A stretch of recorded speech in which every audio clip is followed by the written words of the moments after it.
Welcome back to my YouTube series on growing passion fruit from seeds. It's day 106. Check out my new plastic shower can that's got a 3-liter capacity. 1 liter roughly equals 1 quart. It's got this detachable rubber shower head that makes it very easy to clean. And the flow is actually quite ample. The nozzle is transparent. I put plastic wrap over the top so I can store some distilled water in this and just go. So let me give it a whirl. I'm grabbing the handle from the top portion, although you'll probably want to grab it from the side, as when you get some experience with this kind of shower can, you'll realize that after you pour the first liter or so out of it, then you'll have to change the angle more and more. So it's very convenient. I need top watering for thirsty plants such as passion fruit vines. So I read earlier that they're vines, not anything like a sturdy bush, that will have woody stems or bark anytime soon. At least I'm not given that impression. So there might be a structure problem, but as for now, everything is growing relatively slowly in the vertical direction, and the leaves have gotten big. I'm doing this flood watering. You can see the dead one there, and the clover kind of behind the one in the center. So some are diverging in their growth speed compared to the others, and as you can see, there was a lot of airspace in there, so when I flood water from the top, it just kind of bubbles like that for a few seconds. I don't know if that will settle over time. I think it will. And the way I treated the soil prior to starting the series was I baked it. So you can see that one over there towards the edge. That's not going to make it. It's not really grown since my first episode. So it's day 121. Everything's slightly bigger, but the leaves are somewhat yellowish.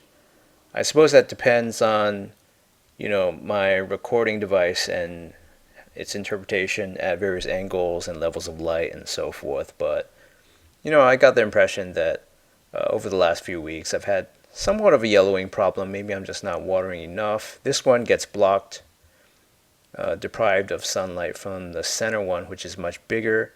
And there's this kind of matted clover that just spreads out in all directions. I've seen that in the wild. Maybe I can get some footage of that. And that one hasn't grown at all. So basically you have maybe 4 healthy ones. Yeah. And a clover that's doing well. And that's pretty much it. So I'm going to give it another shower. And I think this watering can is working out really well. It's providing a lot of water top down without disturbing all the soil, as I did with my previous watering can, which was just metal and it started to rust and had a much smaller capacity, etc., etc. So this new watering can is superior in every which way. And yeah, it's basically just water more, wait, and water some more. I haven't given a thought to fertilizer yet because I don't want to disturb things if nothing's going wrong at the moment, especially when everything's nascent in its development.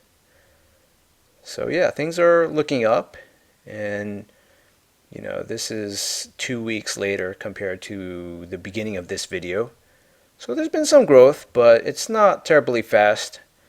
Keep in mind it is January in the beginning of this video, so there's lots and lots of rainy days in San Diego County. It's just like that. It rains a lot.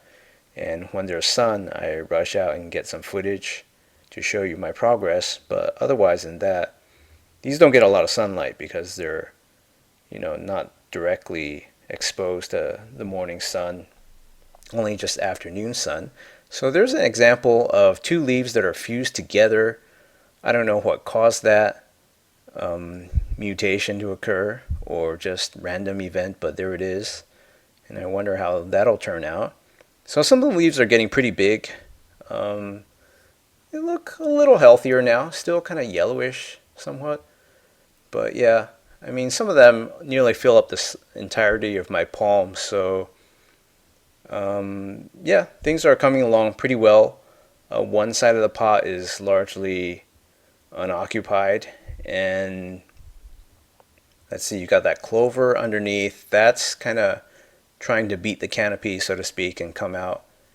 And yeah, the leaves look pretty healthy. I checked for spider mites and other kinds of parasites that might feed on the leaves.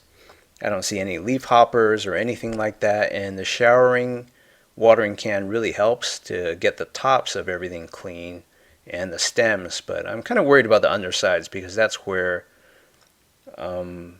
spider mites like to hang out and suck out the contents of the plant cells one by one until you lose everything, unless you spray insecticide. But so far I've seen some spots, and I'm not sure that there's really a problem, or is that just dry potting mix, dirt and dust that just kind of flies around in the air as I prepare potting mix for my upcoming plant series. So this is the first one to start in 2017, but I have many things going on, and I look forward to being able to provide a lot more content this year compared to previous years, and also just make episodes that contain more content and progression as well, because in the past I would just have a second episode where it covers like 5 or 10 days, and that's just not enough, I think, to whet most people's appetites. They want to see more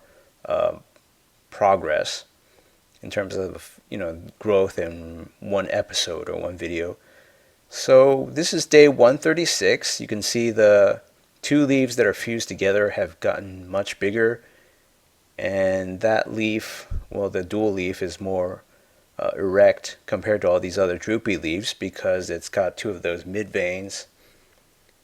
And let's see, that little thing there hasn't grown a bit. I think it's gotten slightly more green. This is definitely the picture of health. There's a small hole in that leaf. I think it was just there. It spawned naturally. And basically everything's getting bigger, although I think some of these are starting to fall over, like this big center one. It's kind of funny. This is kind of the orientation. I have it on a Lazy Susan so I can spin it around and show you stuff, but this middle one has tilted away from the sun, which is kind of odd. I think maybe that's because the leaves have to angle themselves to get as much of that angled afternoon sun as possible, and maybe it bumped into the 2 plants in front of it and just kind of grew away from that. But the other 3 are smaller, so they seem to be relatively erect compared to this middle one.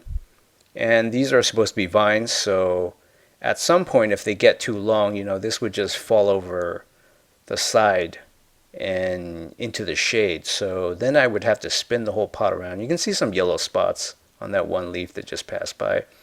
Not sure if that's due to me watering during the day previously, and as some people say, the beads form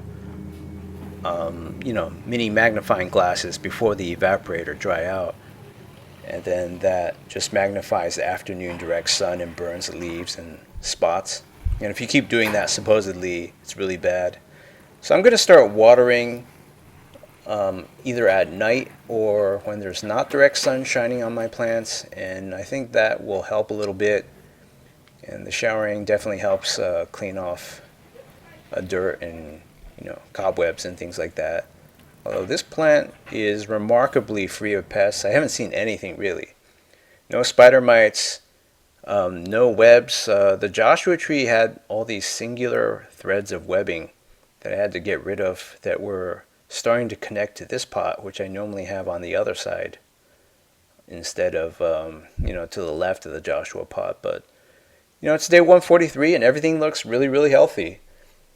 Growth is very robust. So the middle plant hasn't fallen over anymore compared to previously, but I think it's gotten a little bit taller. That fused leaf is bigger, and yeah, there's just no problems. Everything's very green, no damage. I think I'm doing everything right, and there's really no reason why I should try to change things up right now until I see a slowing in growth or problems later. But What's interesting is that clover, I don't know what species that is, it just keeps getting taller. It can actually compete with these four passion fruit vines. You can see in the middle there, it's got all these clovers sticking out to the all the way to the top. So I don't know if it's a pest at this point, but supposedly they have nitrogen fixing bacteria that can release usable nitrogen for all the other plants in this pot. But if it gets too big, it might be a nuisance because it's obviously competing for nutrients and water. But I don't know, I just think it's kind of interesting to leave it there. So yeah, there might be some kind of root competition going on in the soil. Otherwise, how did those two out of the six already just die off like that or never develop? I'm thinking because I didn't steam this soil, I baked it. Maybe there were a lot of air spaces, and roots don't do well in just direct air after a while. They just don't elongate, and maybe that happened for those two seedlings. And then they just croaked right there. They just went into stasis. Can't get enough water, no matter how much I saturate this soil with water. So yeah, everything's looking very beautiful, and I hope to report a much, much bigger progression as the weather gets warmer and sunnier. And I'll see you next time for the next episode.